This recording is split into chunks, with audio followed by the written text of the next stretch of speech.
From New York City for our viewers worldwide, I'm Katie Greifeld. Bloomberg Real Yield starts right now.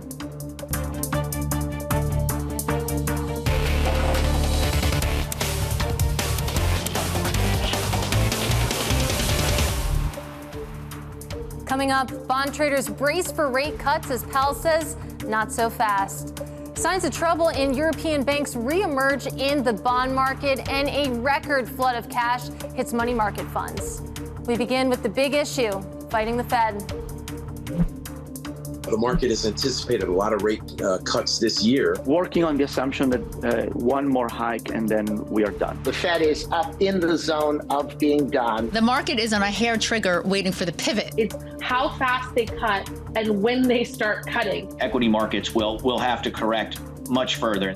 Those cuts that are priced by the market could be justified. Things would have to get worse before they get better. The trade-offs facing central banks are extremely tough. Chair Powell on Wednesday, but effectively he was saying is, we can't really give you forward guidance. Uncertainty has gone up. Certainty has gone up a lot.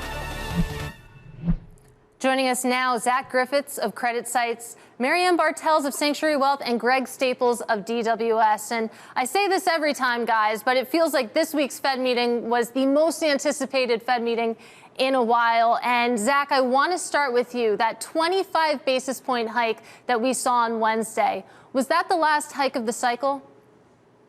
We think it was, Katie, and really it comes down to inflation is too high, but that's being offset by concerns in the banking sector, leading to potentially tighter conditions in credit markets. And so when we think about that on balance, we think it's time for a pause for the Fed to allow the cumulative amount of its tightening to impact the economy and inflation, and to kind of see just how much tightening in financial conditions we get from the banks. We think that's all going to put downward pressure on inflation. So we think the market is mispriced in the sense we don't think cuts are coming anytime soon, but we aren't expecting any more rate hikes from here.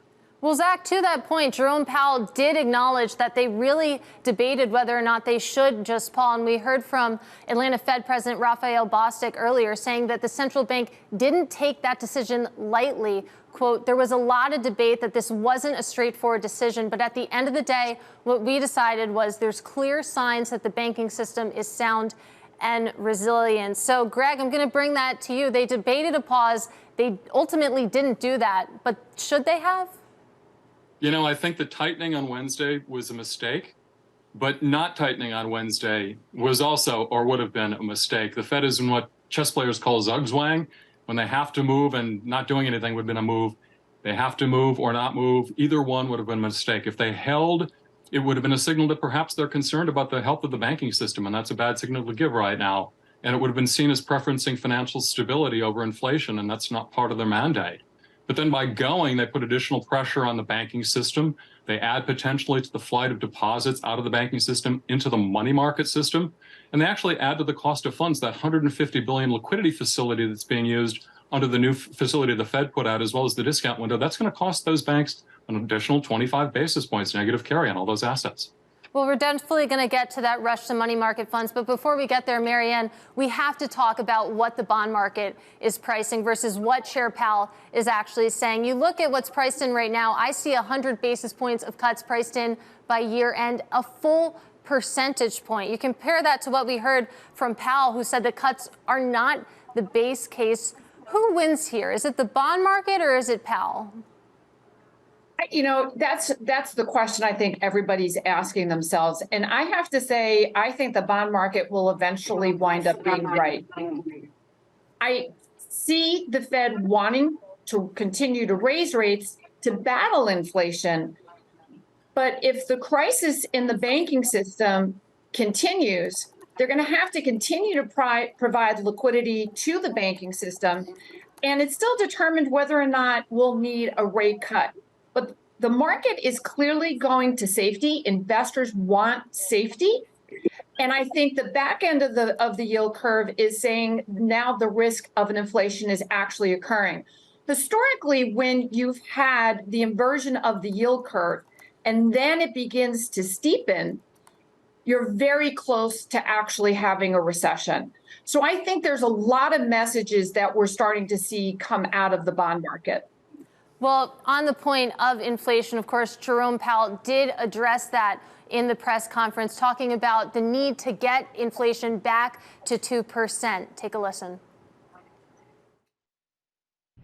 We have to bring inflation down to 2%. The costs of bringing it down, there are real costs to bring it down to 2%, but the costs of failing are much higher.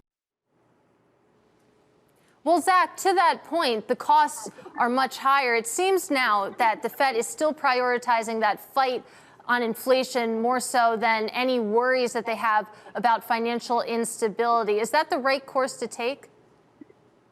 We think it is, and our banks analysts have done a great job identifying that the issues we've seen in the banking system and the specific banks that have faced those issues really had an idiosyncratic situation, and the funding makeup of those banks was much different than what you see in the system as a whole. And so we really don't see a systemic bank issue. You're getting people asking questions if this is 08 and 09, and we'd say it isn't for many, many reasons. And so when we think about what the Fed has to do from here, it's fight inflation, address those issues. You have a labor market that's still too hot. And so, like I noted before, we're not expecting another hike, but we just don't see any reason for them to cut with inflation at these levels. And if you look at January and February data, if anything, some of the disinflationary trends we've seen showed signs of abating. So that's definitely concerning for the Fed and what we think they'll remain focused on going forward. Well, Zach, to that point, then you look at what's going on in the 2-year Treasury yield, where you're seeing these Fed expectations priced. I mean, a few weeks ago, we were above 5%. Now we're below 4%. You look at that incredible rally that we've seen, particularly in the short end. Is it safe to say that maybe we've gone too far here?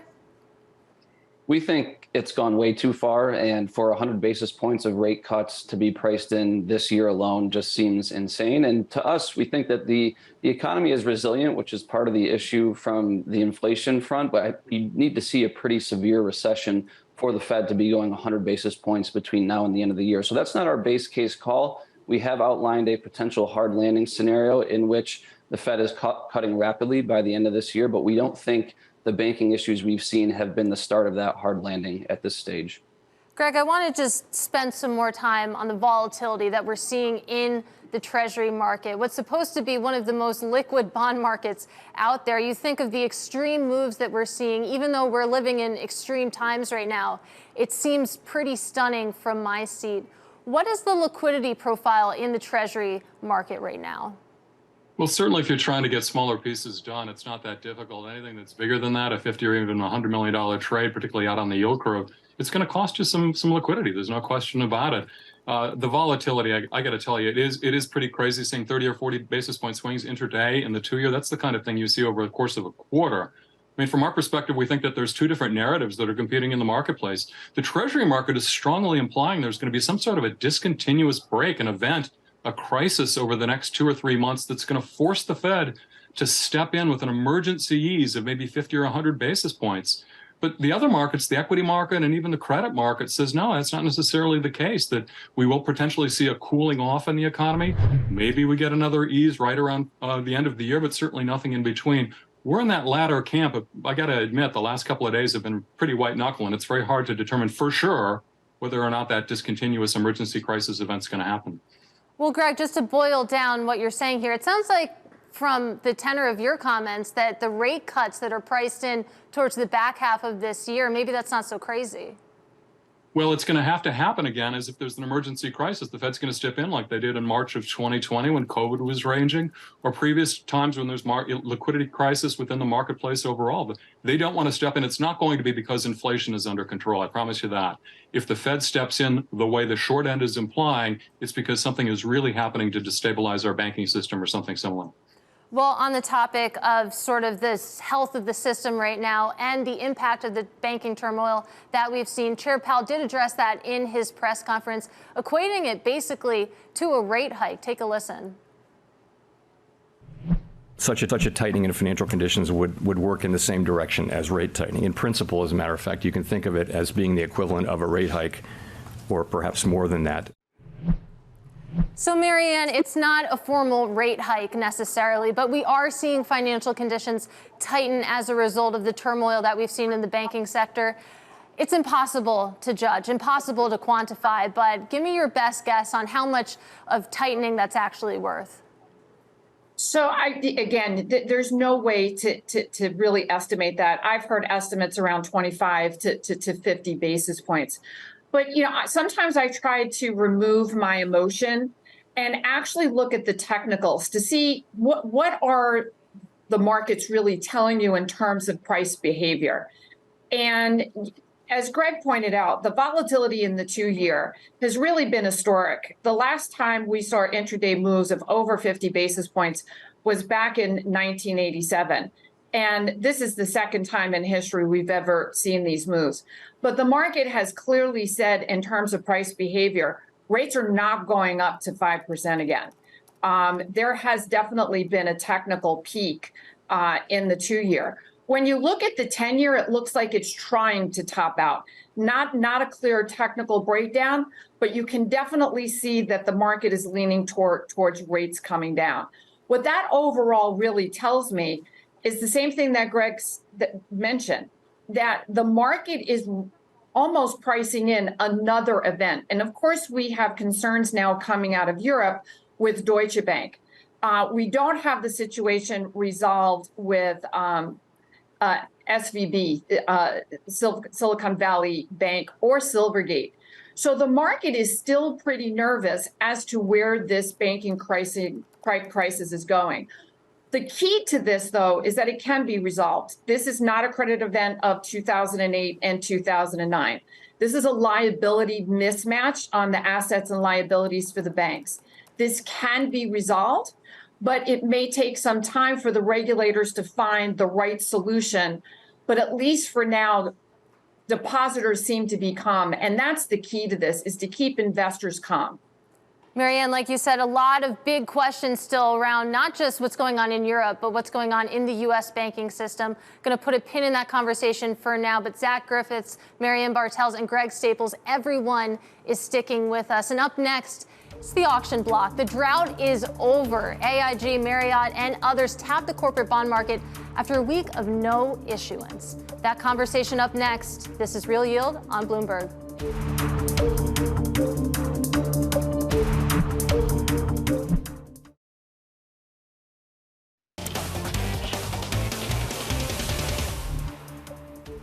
I'm Katie Greifeld. This is Bloomberg Real Yield. Time now for the auction block. A week after the banking crisis halted issuance altogether, we had a reopening in the U.S. Just on Thursday alone, 7 borrowers priced nearly $14 billion, with United Health bringing the biggest deal of over $6 billion.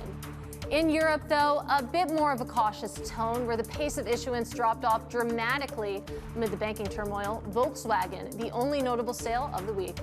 And that bank uncertainty, of course, it's not just in Europe. We learned this week that the U.S. Federal Home Loan Bank System issued more than $300 billion in debt last week. Meanwhile, J.P. Morgan's Kelsey Barrows says there could be more pain to come in the credit curve. What the Fed will be looking at is they're going to be looking at credit spreads. If you look at more traditional measures of financial conditions, they look fairly sanguine right now. But then when you look at spreads in the banking sector, particularly the level, but also the shape of the credit curve, it is still indicating a fair bit of stress, particularly with front-end bank spreads being wide. Still with us, Zach Griffiths of Credit Sights, Marianne Bartels of Sanctuary Wealth, and Greg Staples of DWS. And Marianne, Kelsey Barrows looking at credit spreads. She sees some stress there, especially when you look at banks. When you look at those measures, what do you see? So when I'm looking at the banking system, I do see a lot of pressure, whether you're looking at the fixed income side or the equity side. So the capital structure itself, in terms of how it's trading, is still showing signs that there's stress and that there's still risk in both asset classes. So right now, we don't want to have a lot of exposure. But what I've learned through the years of going through various different financial crises, eventually there's great buying opportunities that evolve. But I think it's a little bit too early to try to be selecting what to purchase. What I will say, what I'm watching, is the high yield market. for some credit stress. Right now, I think those markets are trading pretty well, but we're still in this crisis, and until the regulators can really find a solution to the issues that we're talking about, I think both the parts of the banking capital structure are going to remain under pressure. Well, to that point, Marianne, you're watching high yield. We actually had an interesting call out of BlackRock this week. They're downgrading the credit space altogether to neutral on investment grade as well, underweight, though, on high yield. Zach, when you look at the credit market as a whole, you break down IG versus high yield. What's your view? What's your relative weighting there? We're overweight on IG and high yield. And so we think there are great opportunities with this sell-off. We had a very strong start to the year. We went to tactically cautious at the end of January, kind of recognizing that spreads had tightened in quite a bit. Actually, our year-end targets were hit by the end of January. So we were cautious up until this recent episode with the banking system. And we think that the concerns there are overdone. Spreads have widened quite a bit. We think that presents attractive opportunities, both in IG and high yield. And our banks analyst just came out with a full-fledged overweight recommendation on the regional banks and reiterated their overweight on the large U.S. banks, calling the spreads that we're looking at right now very attractive and kind of a once in a lifetime buying opportunity, as we really don't see that systemic pressure. Capital ratios, liquidity is strong, especially in these large banks. And we think that the relative value opportunity in these regional banks is there. I would love to read that report. Sounds like a scintillating read. Bold call, but not alone, because you think about what Goldman Sachs said this week, and I think it's safe to say we all got a crash course in what AT1 bonds are last week and the intricacies of that market. Goldman Sachs saying that actually there's opportunity there, that investors should focus on the bigger, stronger banks as they have lower risk of entering into stress events, could be systemically important. We see the recent weakness as an opportunity to add risk in their AT1 securities. So, Greg, we know the Credit Sights likes bank bonds. We know that Goldman likes AT1s in particular. When you're thinking about the financials right now, do you like them? I think you've got to be really, really careful. I mean, even over the course of this week, you saw incredible sell-off Monday morning when you first came into the office, but by Tuesday, it actually stabilized. We think that there's opportunities there, but you're going to have to wait until there's some weakness within the marketplace. Be a bottom fisher, step in, you're going to get some real value. What happens in markets like this with the volatility is cheap bonds have a tendency to get cheaper. You buy some and they're cheaper, and you buy some and then they're cheaper. So you have to be very, very disciplined. Take a small position, wait, take another small position if it gets even cheaper. Over the short term, you're probably going to regret those first couple of purchases, but longer term, you're going to be happy you put money to work at these levels.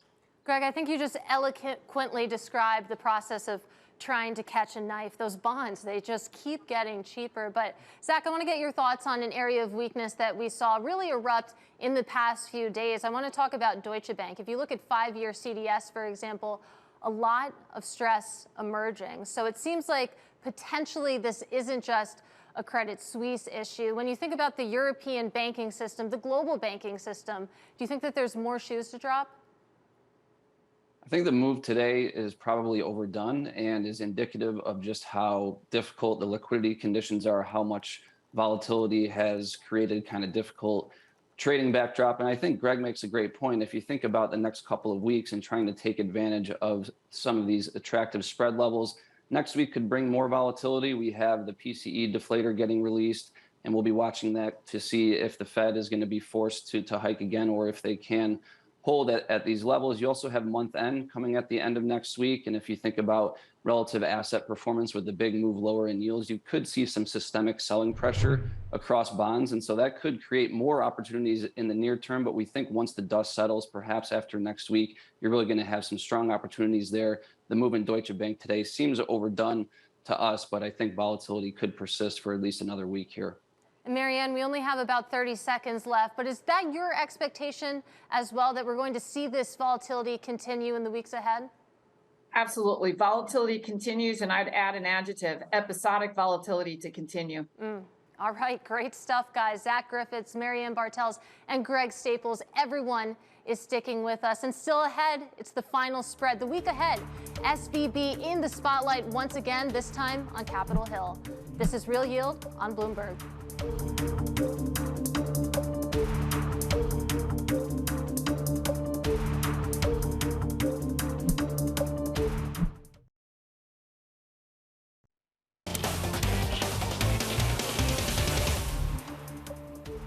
I'm Katie Greifeld. This is Bloomberg Real Yield. Time now for the final spread. The week ahead coming up relatively quiet. We have Fed Governor Philip Jefferson speaking on Monday, and then a two-day congressional hearing about SVB's collapse begins on Tuesday. Thursday brings more Fed speak and eco data, including fourth quarter GDP, and more data coming from across the pond Friday with Euro area CPI. And guys, to me, that sounds pretty quiet compared to the last few weeks we had. But Marianne, anything stick out to you in the calendar? Oh, I think the PCE is definitely going to be in focus to see if the Fed is okay with the 25 basis points and maybe another 25. Or will they be able to actually pause if they need to? Zach, what about you? Mary stole mine, actually, and I think that if I had to come up with something in addition to that, I'd be looking at the Fed's H4 and H8 releases to kind of see how things are playing out from a deposits perspective, the usage of the Bank Term Funding Program and the discount window to kind of see how things are shaking out with bank liquidity and concerns there. Craig, what about you? Anything stick out? I'm agreeing with Zach that what we watch very closely is that Thursday afternoon bank lending report. Are the regional banks still tapping that facility? If it's starting to increase, it means that money's flowing out of those regional banks, and that would be a problem. If it's stabilizing like it did yesterday and pulling back, maybe the worst is behind us. And I'd say from a larger sense, we're hoping that there's not going to be any more tape bombs. If we can get through a week or two without any sort of a regional bank having pressure, any major news in commercial real estate, anything come out of Europe, we just need a lack of headlines, please. I would love that too, but quickly, let's get to one quick question from all of you. Does the Fed cut rates this year, Marianne? I think eventually they're going to be forced to cut rates. Zach? No. Greg? Yes, Q4. All right, guys, great stuff. My thanks to Zach Griffiths of Credit Sights, Marianne Bartels of Sanctuary Wealth, and Greg Staples of DWS. And from New York, that does it for us. Same time, same place next week. This was Bloomberg Real Yield, and this is Bloomberg.